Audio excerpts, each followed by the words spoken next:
Hello friends, welcome to iXambia. I am Arunima, ex-manager SIDBI, and in this video we are going to see previous year memory-based paper of Bank of India Credit Officer Professional Knowledge. So professional knowledge, all of us know that it is very crucial for your final selection in the exam.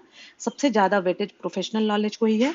2020 में पूछे गए जो questions हैं, it is going to be a series. तो ये आपका part 1 हो जाएगा. इसमें हम कुछ questions देखेंगे और आने वाले दिनों में further parts इसके आते रहेंगे. So the first question is, in case of a car loan, the bank creates a dash over the asset. Options are pledge, hypothecation, mortgage, B or C, all of the above.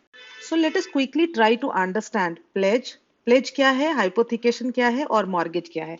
ये तीनों में क्या फर्क है, basically ये समझने की कोशिश करेंगे, फिर बड़ी आसानी से हम इस प्रश्न का उत्तर दे सकते हैं. अगर हिंदी में हम मतलब की बात करें तो तीनों का मतलब प्लेज, हाइपोथिकेशन और मॉर्गेज, तीनों का मतलब गिरवी ही होता है. रेहन जिसको बोलते हैं या गिरवी कह सकते हैं.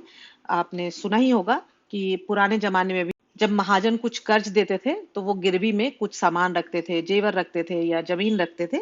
तो यहाँ पे तीनों में फर्क क्या है. आप जब बैंक से कोई लोन लेते हो तो जब हम लोन लेते हैं तो दो पार्टी इन्वॉल्व होती है. एक होता है बोरोअर जो कि लोन लेता है और एक होता है लेंडर जो कि लोन देता है. अगर मैं बात करूं कि मैंने बैंक से कर्ज लिया, होम लोन लिया सपोज, तो यहाँ पे मैं बोरोअर हूं एंड बैंक लेंडर है. अब जब मैं वो पैसे दे रहा है मुझे होम लोन के लिए, मान लो 20 लाख रुपीज, तो वो बोलेगा कि मुझे कुछ चार्ज चाहिए किसी चीज पे, ताकि आप अगर नहीं लौटा पाओ तो फिर मैं उसको बेच करके अपने पैसे निकाल सकूं. तो यहाँ पे आपको ये ध्यान देना है कि बात तो हो रही है गिरवी की, लेकिन जो भी चीज गिरवी रखी जा रही है वो अगर मूवेबल है, या तो मूवेबल होगा या इमूवेबल होगा. तो इमूवेबल जो भी प्रॉपर्टी होती है उसका होता है मॉर्गेज. मतलब अब मेरा घर है, अगर घर मैंने गिरवी रखा है तो घर तो मूव नहीं कर सकता. इमूवेबल जो कि अर्थ से अटैच्ड है, यहाँ पे एक ये होता है कि अर्थ से जो भी चीज अटैच्ड है और इमूवेबल है उसको हमेशा बोलते हैं मॉर्गेज. क्लियर है. अब प्लेज और हाइपोथिकेशन दोनों मूवेबल हो सकते हैं.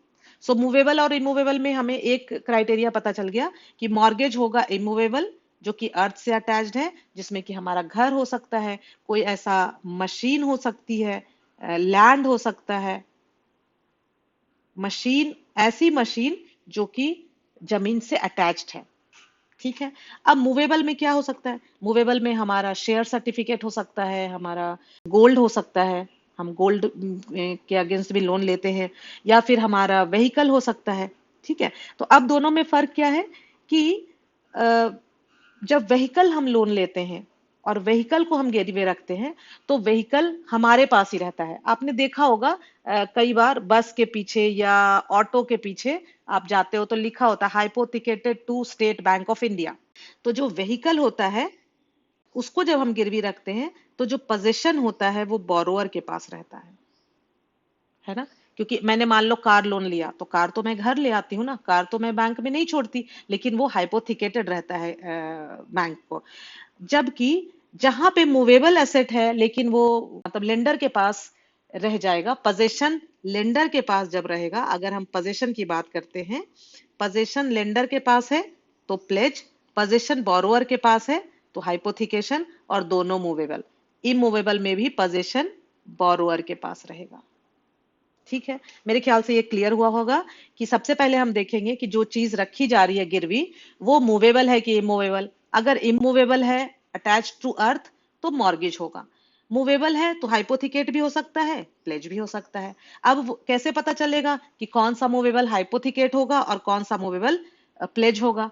तो वो मूवेबल कहेंगे हाइपोथिकेशन जो कि जिसका पोजीशन बोरोअर के पास रहता है. जैसे कि व्हीकल, मान लो किसी ने बस खरीदा, ट्रक खरीदा लोन लेकर के, तो वो तो पोजीशन ले लेता है, बोरोअर के पास रहता है, लेकिन वो हाइपोथिकेटेड रहता है. लेकिन ऐसी चीज मान लो शेयर है, गोल्ड है, तो वो हम पोजीशन जो है वो लेंडर के पास रहता है. अगर मान लो मेरे पास शेयर है और मैं उसके अगेंस्ट लोन लेती हूँ, तो वो शेयर सर्टिफिकेट मुझे बैंक में जमा करना पड़ेगा। सो आई होप कि क्लियर हो गया होगा। अब बताओ कि जब हम कार लोन लेंगे तो प्लेज होगा कि हाइपोथिकेट होगा कि मॉर्गेज होगा? सो क्लियर है ना, अपने आप से पूछो, कार मूवेबल है कि इमूवेबल? मूवेबल है, तो या तो प्लेज होगा या हाइपोथिकेशन। अब कार का पोजीशन किसके पास रहेगा? बोरोअर के पास रहेगा, है ना, बोरोअर के पास रहेगा, तो इसका मतलब ये हो गया हाइपोथिकेशन। दूसरा number.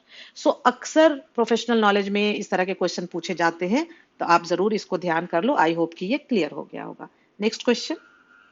Question is, which among the following financial statement reflects the resources that the organization owns on a given date?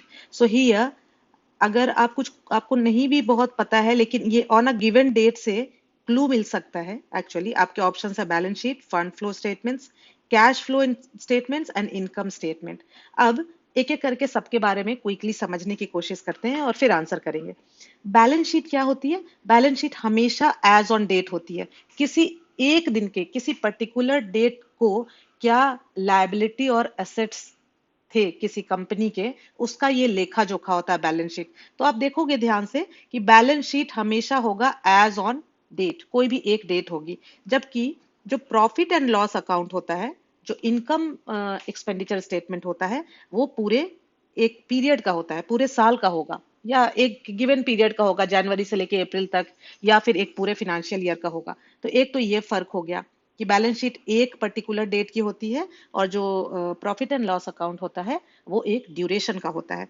तो एक तो ये बात हुई। दूसरी, अब जो बैलेंस शीट क्या है, हमेशा एसेट और लायबिलिटी, क्या एक ऑर्गेनाइजेशन कंपनी ओन करती है वो उसका एसेट हो गया, और क्या ओ करती है वो उसका लायबिलिटी हो गया।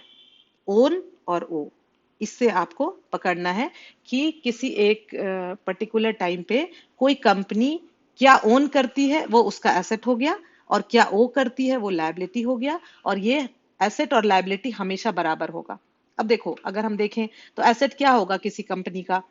उसके पास जो कैश है, बैंक बैलेंस है, उसका जो इन्वेंट्री है, उसने कहीं इन्वेस्टमेंट कर रखा है, मान लो उसके पास अपना लैंड बिल्डिंग है, या जो मशीनरी है, वो सब क्या है, उसके एसेट्स हैं। At the same time liability क्या होगी? जो भी अकाउंट्स पेएबल है, मतलब जो उसको पे करना है। लोन्स पेएबल, मान लो लोन ले रखा है, उसके जो अभी बाकी हैं आउटस्टैंडिंग, और जो शेयर होल्डर्स की इक्विटी होती है, वो सारे इक्विटी भी आपके लायबिलिटी साइड में आती है। और ये जो अमाउंट होगा टोटल दोनों का, हमेशा बराबर होगा। जो फंड फ्लो स्टेटमेंट होगा वो क्या होगा? Source and application of funds. ठीक है, और ये एक एक दिन का नहीं हो सकता, वो एक ड्यूरेशन का होगा। उसी तरह से कैश फ्लो क्या होगा? कैश फ्लो स्टेटमेंट, कितना कैश आया और कितना गया, है ना, flow of cash in and out of the company और द फर्म, जो भी है। इनकम स्टेटमेंट क्या हो गया? कितनी इनकम हुई। इन सबको देखते हुए अब क्या समझ में आता है कि the following financial statement reflects the resources that the organisation owns. तो क्या हो गया? बैलेंस शीट हो गया। आंसर हो गया बैलेंस शीट। क्लियर है? Next question. The following correctly describes a balloon payment. ठीक है, तो बलून पेमेंट में क्या होता है कि मान लो यहाँ पे इस तरह से समझने की कोशिश करते हैं कि बराबर, मान लो मैंने लोन लिया, ठीक है, अब जो मुझे लोन चुकाना है, मान लो 5 इयर्स के पीरियड में चुकाना है, तो मतलब 60 इंस्टॉलमेंट्स हो गए। तो जो भी मेरा लोन है, मान लो मेरा 60 लाख का लोन है, तो 60 लाख को 60 इंस्टॉलमेंट में, मतलब 1 लाख ईच, ये हमारा प्रिंसिपल अमाउंट हो जाएगा। इंटरेस्ट जो भी आउटस्टैंडिंग होगा उसके हिसाब से बनेगा। तो ये हो गया मेरा इक्वल प्रिंसिपल पेमेंट। लेकिन बैलून में क्या होता है, जैसा कि आपको बैलून दिख रहा है कि शुरू में छोटे छोटे पेमेंट होंगे। अगर हम यहाँ से यहाँ तक देखें, फिर यहाँ से यहाँ देखें, छोटे छोटे पेमेंट होंगे, और धीरे धीरे इंस्टॉलमेंट बड़े होते जाएंगे। कंपनी बोलेगी कि भाई हर हर इंस्टॉलमेंट 1 लाख का ना करके शुरू के मेरे 20,000 के रख दो, फिर धीरे धीरे उसको 50,000 के रखो, फिर धीरे धीरे उसको 75,000 के रखो। तो इस तरह से बढ़ता जाएगा, और जो लास्ट में सबसे एंड में ज्यादा उसको पेमेंट करना पड़ेगा, है ना, जो उसका इंस्टॉलमेंट होगा वो बड़ा होगा। मैं भी जब सिडबी में थी, हम लोन्स किया करते थे, तो वहां कंपनीज कहती थी कि अभी हमने यूनिट लगाया है, तो शुरू में तो हमें कम इनकम होगी ना, धीरे धीरे बढ़ेगा, तो आप मुझे बलून पेमेंट रीपेमेंट शेड्यूल बना दो।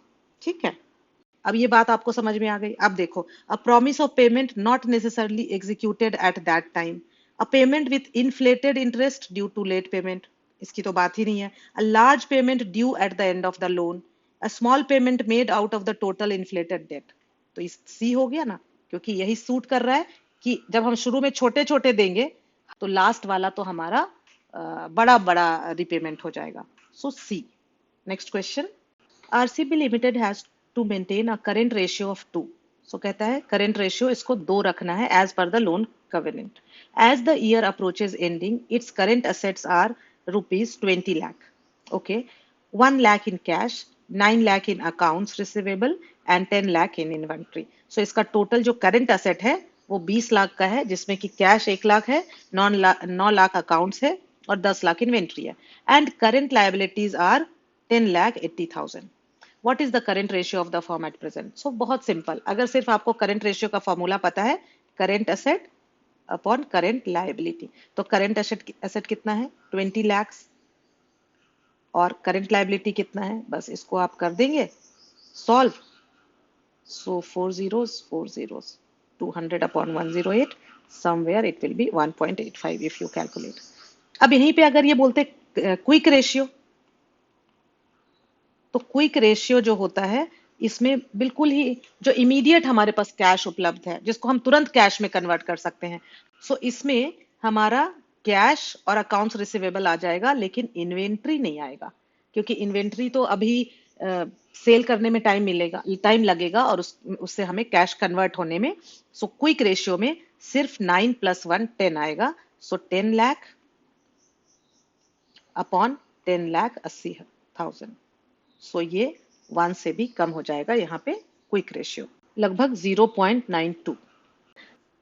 सो आज हमने देखा प्लेज, हाइपोथिकेशन. अब आप देखते चलो आपको याद है कि नहीं. Pledge, hypothecation, mortgage, balance sheet, current ratio, quick ratio है. सो अभी एक सवाल है कि आपको अगर आप ज्वेलरी गिरवी रखते हो तो वो ज्वेलरी प्लेज करोगे आप, या हाइपोथिकेट करोगे, या मॉर्गेज करोगे, ये आपको बताना है. अब कैसे 2 सवाल पूछने थे, आपको पूछना है कि ज्वेलरी मूवेबल है कि इमूवेबल, और दूसरा सवाल क्या था कि पोजीशन बोरोअर के पास रहेगा कि लेंडर के पास. अब इसका आंसर आपको कमेंट सेक्शन में देना है.